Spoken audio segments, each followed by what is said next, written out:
మీకు మీ కుటుంబ సభ్యులకు నూతన సంవత్సర మరియు సంక్రాంతి శుభాకాంక్షలు. ఇట్లు శ్రీ బత్తుల బలరామకృష్ణ, తూర్పుగోదావరి జిల్లా రాజానగరం నియోజకవర్గం శాసనసభ్యులు శ్రీమతి బత్తుల వెంకటలక్ష్మి, రాష్ట్ర committee coordinator.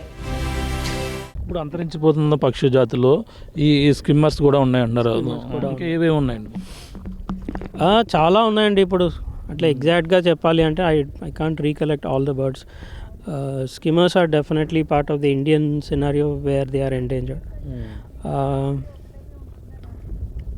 I can't remember them, but there are quite a few of them. ఎంతమంది బృందాలు వచ్చారు మీరు? ఇప్పుడు ఇక్కడ మీ ఇద్దరు ఈ యొక్క ప్రాంతానికి రావడం జరిగింది. మిగిలిన ఎంతమంది బృందాలు ఇక్కడ రావడం జరిగింది?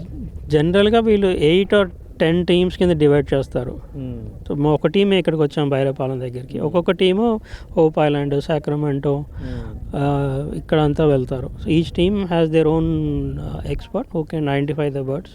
ఒక ఫోటోగ్రాఫర్ ఉంటాడు, తర్వాత 2-3 హెల్పర్స్ ఉంటారు. ఫారెస్ట్ రేంజర్స్ వాళ్ళు వస్తారు. Because most of these areas general మామూలుగా జనాలకి యాక్సెస్ ఉండదు. సో ఫారెస్ట్ రేంజర్స్ వాళ్ళు తీసుకొస్తారు ఏరియాస్కి, ఎస్పెషలీ ఫర్ ద సెన్సస్ టైంకి. ఓకే, అంటే ఈ పక్షుల్ని రక్షించడానికి ఎటువంటి చర్యలు చేపడితే బాగుంటుంది అనుకుంటున్నారు? అంటే అంతరించిపోయిన వాటి కావచ్చు, ఇప్పుడు అంటే పొల్యూషన్, ఏదన్నా ఫ్యాక్టరీలు ఎక్కువగా వస్తున్నాయి, అటువంటి వలన కూడా పక్షులు తిరిగేందుకు ఆస్కారం ఉన్న పరిస్థితులు ఉంది. దానికి ఎటువంటి చర్యలు తీసుకుంటున్నారు? చర్యలు మనం స్పెసిఫిక్గా చర్యలు తీసుకుంటేనే ప్రాబ్లం. వాటిని మనం వాటిలో వదిలేస్తే ప్రాబ్లమే ఉంటాయేమో. జనరల్గా pollution is a big problem. At least wetland సంబంధించి మనం మాట్లాడేటప్పుడు మన నదులు కానివ్వండి, చిన్న చిన్న ఏర్లు, సెలయేర్లు కానివ్వండి, మామూలుగా దాంట్లోకి నీళ్లు ఫస్ట్ రావట్లేదు. వర్షాలు కారణం అవ్వచ్చు, లేదా డ్యామ్స్ కారణం అవ్వచ్చు, ఇరిగేషన్కి డైవర్ట్ చేయడం అవ్వచ్చు. సిటీస్ దగ్గరలో కూడా చెరువులో వాళ్ళలో రియల్ ఎస్టేట్ కబ్జాలు కానివ్వండి, మొత్తం చెరువులన్నీ మూసేస్తున్నారు.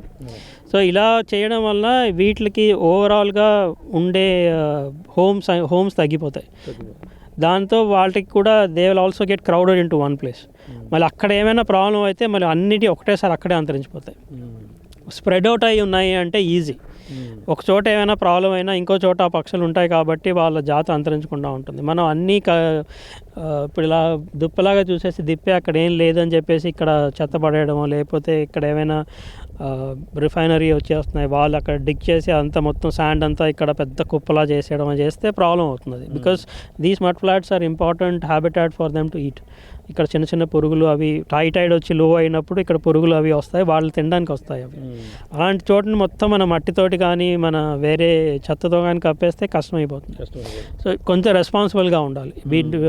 ఒక చోటు ఖాళీగా ఉంటే అది వేస్ట్ ల్యాండ్ అని కాదు, మనకు అర్థం కాలేదన్న దాని ఇంపార్టెన్స్ అర్థం చేసుకుని దాని తగ్గట్టు చర్యలు తీసుకుంటే బాగానే ఉంటుంది. ఈ టవర్స్ అంటే సిగ్నల్స్ ఏదైతే రేడియేషన్ ప్రాబ్లం వల్ల కూడా పట్టణాల ప్రాంతాల్లో కూడా ఇబ్బందికర మొబైల్ సిగ్నల్ టవర్స్ వలన పక్షులకు వస్తాయి అన్నది ఇట్స్ ఎ మిత్ అండి. We have not that is not true set. Problem is pollution is a real problem. Pollution real problem. ఎందుకంటే మనం జనరల్గా వాటర్ బాడీస్ పొల్యూట్ చేసేస్తే మరి వీటికి తినడానికి అక్కడ ఏం దొరకవు. ఆల్గేస్ కానివ్వండి, చిన్న చిన్న పురుగులు కానివ్వండి, ఫిష్ పాపులేషన్స్ కానీ పడిపోతాయి. వాళ్ళకి తినడానికి ఏం దొరకదు. వాళ్ళకి pollution is a major problem. అంటే జనరల్గా అంటారు కదా, చిన్న చిన్న బర్డ్స్ ఏదైతే సిగ్నల్ టవర్స్ ఎక్కువ ఉండడం వల్ల చనిపోతాయి, చిన్న పిచుకు జాతి ఎక్కువ పోతుంది అంటే నాకు తెలిసి అట్లాంటి scientifically there is no evidence to say radiations from mobile towers cause anything. లేదు, అలాంటిది ఏంది లేదు. ఈ టైంలో స్పెసిఫిక్గా పతంగులు సంక్రాంతి టైంలో పతంగులు ఎగిరేసే అందరికీ ఎగిరేస్తారు. ఆ మాంజాలు చట్టుకుని చాలా చచ్చిపోతాయండి. ఎస్పెషలీ మనది ప్లాస్టిక్ మాంజాలు, చైనా మాంజాలు అంటాం కదా, ప్లాస్టిక్ థ్రెడ్ వస్తుంది. కాటన్ థ్రెడ్ అయినా కొన్ని రోజులు పోతే అవి కరిగిపోతాయి. ఈ ప్లాస్టిక్ థ్రెడ్ అసలు కరగా ఉంటాయి అవి. దాంతో చిక్కుకొని కట్ అయిపోయి వేలాడుతూ ఉంటాయి. మీరు సిటీస్లో కానీ సిటీ బయట పతంగులు ఎక్కువ ఉండే చోట చూసారంటే బీ రెస్పాన్సిబుల్ టు ఇట్. మీకు ఎక్కడైనా అవి మాంజాలు వైర్లు ఎక్కడైనా కనిపిస్తే తీసేయండి, తీసేసి కాల్చి ఎక్కడైనా పడేసేయండి. That way you will be a little help. దాన్ని వదిలేయకండి అలాగా. ఎందుకంటే అవి పాపం అవి చిన్న చిన్న తాడులా ఉన్నాయని కదా అని చెప్పేసి గూళ్ళు పెట్టడానికి వాటికి తీసుకెళ్తాయి. ఆ పొదిగిన గుడ్లు వాటిలో పట్టుకుని మొత్తం చిన్న చిన్న పీస్గా కట్ అయిపోయి ఇట్లా వేలాడుతూ మరి దారుణంగా ఉంటాయి అవి చూస్తే. ఇప్పుడు ఎన్ని వచ్చాయన్నారండి మొత్తం వాళ్ళగా? ఏది ఇప్పుడు ఇక్కడికి ఈ యొక్క ప్రాంతానికి ఇక్కడ ఒక 10-15 దాకా ఉన్నాయండి. మొత్తం ఈరోజు మొత్తం మీద మేము ఒక 30 దాకా చూసాం టోటల్. ఏం పేరు? గురుకుమార్. ఇది పరిస్థితి ప్రస్తుతం. అదే గురుకుమార్ ఎవరైతే ఉన్నారో బర్డ్స్ ఎక్స్పర్ట్స్ వాళ్ళంతా కూడా ప్రస్తుతం ఈ యొక్క పక్షుల గణన అనేది కూడా అప్పటికే 10 బృందాలుగా కూడా కొనసాగుతున్నటువంటి పరిస్థితి. ఏదైతే ఇక్కడ స్కిమ్మర్స్ ఏమిటి ఉన్నాయో వీటిని ఇక్కడ ప్రాంతంలో ఎవరు కూడా జనావాసం ఎక్కువగా లేని ప్రాంతం కాబట్టి ఇక్కడ ఇవన్నీ కూడా వచ్చి వీటి ఇక్కడ ఏదైతే తన ఆహార అన్వేషణ కోసం సుదీర ప్రాంతాలు అంటే వివిధ దేశాల నుంచి ఏదైతే ఆస్ట్రేలియా కావచ్చు వివిధ ప్రాంతాల నుంచి అయితే రావడం జరిగింది. వాటిని ప్రస్తుతం ఇక్కడ మనకు చూసుకుంటే ఆస్ట్రేలియా, చైనా, ఇతర యూరోపియన్ యూనియన్ దేశాలు ఏవైతే ఉన్నాయో ఆ యొక్క ప్రాంతాల నుంచి ఇవన్నీ కూడా వలస వస్తుంటాయి. ఇప్పుడు ప్రస్తుతం ఇక్కడ ఏవైతే స్పిమ్మర్స్ ఏదైతే వచ్చాయో అవి కేవలం మనం స్వదేశీ పక్షులుగా కూడా చెప్పుకొస్తున్నాం. మహారాష్ట్ర కావచ్చు అలాగే వివిధ ప్రాంతాల నుంచి వచ్చి ఇక్కడ వలస ఆహార అన్వేషణ కోసం వచ్చినటువంటి పరిస్థితి ఉంది. ఇప్పటికే ఈ పక్షులు ఏదైతే ప్రతి సంవత్సరం కూడా అనేక రకాల పక్షులు వివిధ దేశాల నుంచి అక్కడ ఆహార దొరకక 5,000 కిలోమీటర్ల పైన ప్రయాణం చేసి అవైతే ఈ యొక్క ప్రాంతానికి గోదావరి తీర ప్రాంతం అవి ఇక్కడ అనువైనటువంటి ప్రాంతం కావడంతో ఆహారం అన్ని ప్రాంతాలకు కూడా దొరుకుతుంటుంది. ఆ నేపథ్యంలోనే ఈ యొక్క ప్రాంతానికి ఇప్పుడు వచ్చినటువంటి పరిస్థితి ఉంది. అనేక రకాలు ఇప్పటికే 30 రకాల పక్షి జాతి ఈ యొక్క ప్రాంతానికి అయితే ఈ యొక్క భైరవపాలెం అలాగే కాకినాడ మడా ఫారెస్ట్ ఏదైతే అభయారణ్యం ఏదైతే ఉందో అభయారణ్యంలో ప్రస్తుతం ఇవన్నీ కూడా ప్రస్తుతం వస్తున్నటువంటి పరిస్థితి ఉంది. అలాగే నవంబర్ అలాగే డిసెంబర్ ఈ యొక్క మార్చి 2వ వారం వరకు కూడా ఈ యొక్క పక్షులు ఇక్కడ వచ్చి ఇక్కడే ఆ సంతానోత్పత్తి తర్వాత అయితే మరి తిరిగి ఆ యొక్క ప్రాంతాలకు అయితే వెళ్ళిపోతున్నటువంటి పరిస్థితి ఉంటుండదు. ప్రస్తుతం ఇటువంటి పక్షులన్నీ కూడా రాను గత సంవత్సరం చూసుకుంటే 108 వరకు కూడా పక్షులు ఈ యొక్క ప్రాంతానికి వచ్చినట్టుగా గత గణాంకాలు అయితే చెప్పుకొస్తున్నాయి. ప్రస్తుతం ఇప్పుడైతే ఏదైతే డిసెంబర్ పోయింది అలాగే జనవరి వచ్చిన నేపథ్యంలో 30 పైగా రకాలు అయితే ఇప్పుడు వచ్చినట్టుగా కూడా మనకి ఎవరైతే ఇక్కడ బర్డ్స్ ఎక్స్పర్ట్స్ ఎవరైతే ఉన్నారో వాళ్ళందరూ కూడా రావడం అలాగే అటవీ శాఖ అధికారులు ఎవరైతే ఉన్నారో వాళ్ళ సారథ్యంలో ఇప్పుడు కాకినాడ ఈ యొక్క కాకినాడ డాక్టర్ అంబేద్కర్ కోనసీమ జిల్లాలో ఈ యొక్క ప్రాంతాల్లో ఇప్పటికే ఈ యొక్క అన్వేషణ అయితే కొనసాగుతున్నటువంటి పరిస్థితి ఉంది. అనేక బృందాలు అంటే ఇప్పుడు 12 బృందాలుగా విడిపోయి ఈ యొక్క ప్రాంతాల్లో ఉన్నటువంటి బర్డ్స్ ఇవన్నీ కూడా గణాంకాలు అయితే కొనసాగుతున్నటువంటి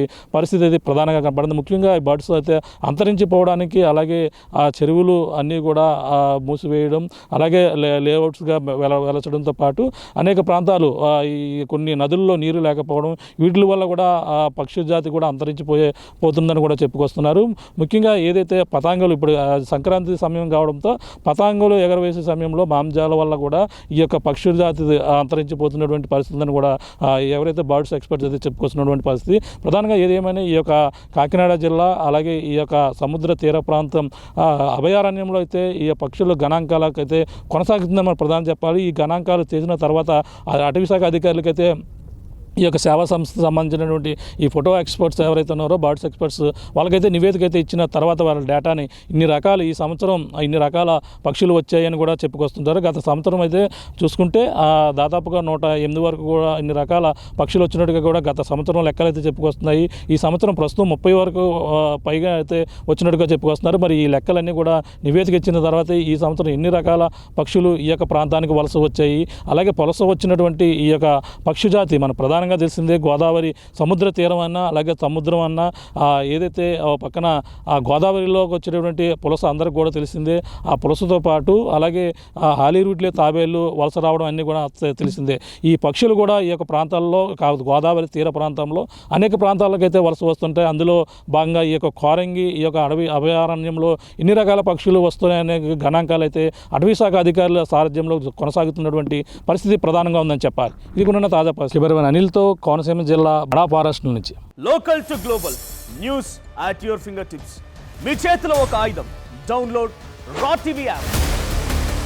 media legend Ravi Prakash is back.